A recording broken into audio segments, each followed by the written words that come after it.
কোরআন বোঝা যায় না, কারণ এ নবীর উপরই কোরআন নাযিল করেছে কে? এ নবীকে বাদ দিলে হাদিস বোঝা যায় না, কারণ হাদিস তো এ নবীর মুখনিসৃত পবিত্র বাণী। সুবহানাল্লাহ পড়েন। এ নবীকে বাদ দিলে জান্নাত চেনা যায় না, কারণ জান্নাত তিনি চাক্ষুষ দেখে এসে আমাদেরকে মেরাজ শেষে বর্ণনা করে শুনিয়েছেন। এ নবীকে বাদ দিলে জাহান্নাম চেনা যায় না, এ নবীকে বাদ দিলে আমার রবকে চেনা যায় না। ঠিক কিনা বলে? তো বিশ্বনবী পাঁচটি বৈশিষ্ট্যের কথা আল্লাহ এই সূরাতে উল্লেখ করেছেন। আল্লাহ রাসূল সাল্লাল্লাহু আলাইহি ওয়াসাল্লাম যখন মক্কাতে দাওয়াত দিচ্ছিলেন, মক্কার কুরাইশরা নানাভাবে বিষ্ণু ইসলামকে কষ্ট দিচ্ছিল, নানাভাবে ট্যাগিং করছিল, মিথ্যা।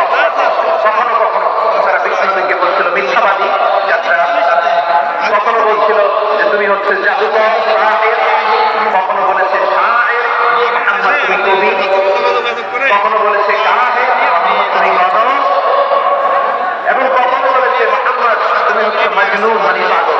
আওয়াজ করে সবাই করুন আউযু বিল্লাহি মিন যালিক।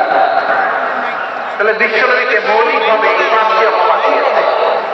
আমার কলেজের টুকরা সিলেটের ভাইরা, বিশ্বনবীর ব্যাপারে মিথ্যা অপবাদ মৌলিকভাবে দিয়েছে কয়টি? বলেছে তুমি মিথ্যাবাদী, বলেছে তুমি গণক, তুমি কবি, তুমি পাগল, তুমি জাদুকর।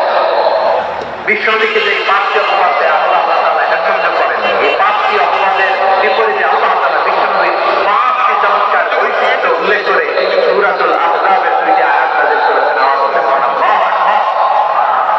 ঠিক আছে স্যার, পাঁচটি চমৎকার বৈশিষ্ট্য মোটরসাইকেল দিয়ে দিয়ে আসবো আপনাকে। সূরাতুল আহজাবের ভেতরে রব্বুল আলামিন উল্লেখ করে আমাদেরকে জানিয়ে দিয়েছেন, ইয়া আইয়ুহান নাবিয়্যু ইন্না